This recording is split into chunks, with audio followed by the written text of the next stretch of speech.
की आपण पिकवलेल्या मालाला भाव नाही मिळाला की जे औषधं आपण शेतात मारायला आणलेले आहेत ते औषध प्यायची वेळ येते, कारण की पिकवलेल्या मालाला हमी भाव एकतर भेटत नाही. मी तुम्हाला एक एक्झाम्पल म्हणून दाखवतो.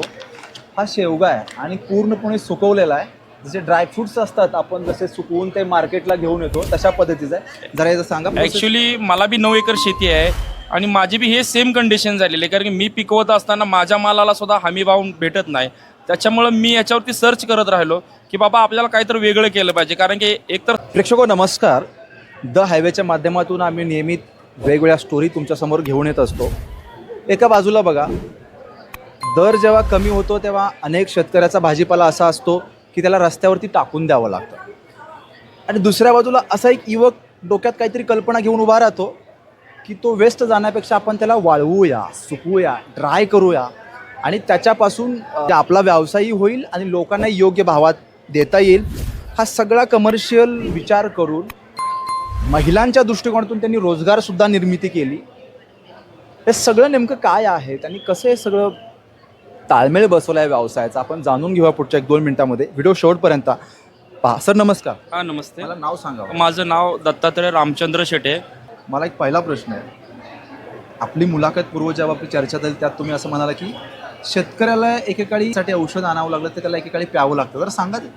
ॲक्च्युली कसं आहे सर, शेतकरी आपले पैसे जमवून बाजारामध्ये जातो आणि औषधं आणतो, कारण का तर आपली शेती चांगली पिकावी, चांगली यावी याच्यासाठी औषधं आणतो. आणि असं परिस्थिती येते की आपण पिकवलेल्या मालाला भाव नाही मिळाला की जे औषधं आपण शेतात मारायला आणलेले आहेत ते औषध प्यायची वेळ येते, कारण की पिकवलेल्या मालाला हमी भाव एकतर भेटत नाही. शेतकऱ्याकडे पर्यायच नसते, मग दुसरा काय करणार, तर तो काय. हे तुमच्या डोक्यात मग हे सगळं कसं आलं की आपण आता प्रेक्षको, मी तुम्हाला एक एक्झाम्पल म्हणून दाखवतो. हा शेवगा आहे आणि पूर्णपणे सुकवलेला आहे.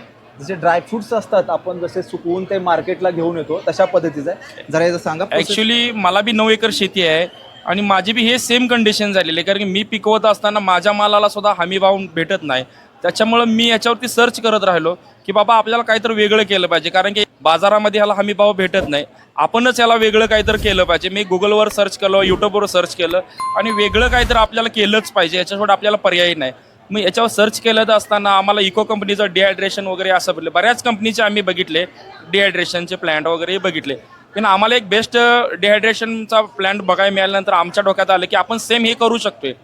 मग आपल्याकडे तर कच्चा माल आहे तर आपण हे केलं पाहिजे, आणि ज्या वेळेला आपला माल बाजारामध्ये जातो, कवडीमोल मालला भाव मिळतो, त्यावेळेला आपण ही प्रोसेस केली तर आपण ह्याच्यातून बऱ्यापैकी कव्हर होणार.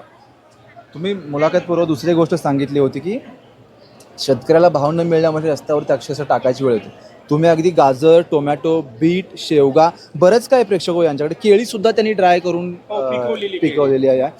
तर जरा सांगा. हे ॲक्च्युली कसं आहे माहिती आहे का सर, पिकलेली केळी हे कसं असतं, त्याचा एक प्रेड असतो. पिकलेली केळी कशी होती, त्याचं एक टायमिंग असतं, त्या टायमिंग संपली की ते खराब होती. माझा विचार असा आला की पिकलेल्या केळीवरती कोणच काम करत नाही, आपण काम करून बघूया. त्याच्या R&D चालू केली आणि ड्रायरला मी सुरुवातीला ट्रे चालू केले लावायला. तर मला असं जाणवलं की अंजीरसारखा त्याचा फ्लेवर यायला लागला. अंजीर तर बाजारात 1700-1800 रुपये, 1200 रुपये किलो भेटते, तर हे तर एकदम बेस्ट आहे. मग पिकलेल्या केळीवरती मी ट्राय करायला चालू केला आणि ते एकदम जबरदस्त चाललेलं आहे. आता ते तुम्ही कसं किलो विकताय सर? ॲक्च्युली मी आता हे पॅकेट तुमच्या समोरच आहे बघा, 100 ग्रामचं पॅकेट आहे. 400 रुपये किलो मी विकते. अंजीर भेटते 1200, 1400, 1500 रुपये किलो भेटते. आता मी शेतकरी असल्यामुळे मी 400 रुपये किलोमध्ये देतोय आणि हे अंजीरपेक्षा बेस्ट आहे. आणि ह्याच्यामध्ये प्रोटीन काय आहेत हे तुम्ही गुगलला सर्च केलं ना तर तुम्हाला लक्षात येईल सगळं. आता मला सांगा, मी दाखवण्यासाठी मी अंजीर बी मी ठेवलेलं आहे बाहेरच्या कंपनीचं. हे कितीला भेटते बघा आणि हे कितीला भेटते बघा. प्रेक्षको, बरं मला सांगा, हमी भाव मिळत नाही म्हणून सतत नकारात्मक राहण्याला अर्थ नाहीये. बरोबर आहे, अगदी बरोबर. पण त्याच्यातून एक मार्ग काढून पुढे गेला पाहिजे, जसा तुम्ही काढला. हो हो. इतरांना काय सांगा? सगळ्या शेतकऱ्यांनी, शेतकऱ्याच्या ज्या भगिनी म्हणजे माता भगिनी आहेत, त्यांनी एक ठरवलं पाहिजे की आपल्या मालाला जर हमी भाव भेटत नसेल तर आपण असं ठरवलं पाहिजे की ह्याला पर्याय आपणच काढला पाहिजे.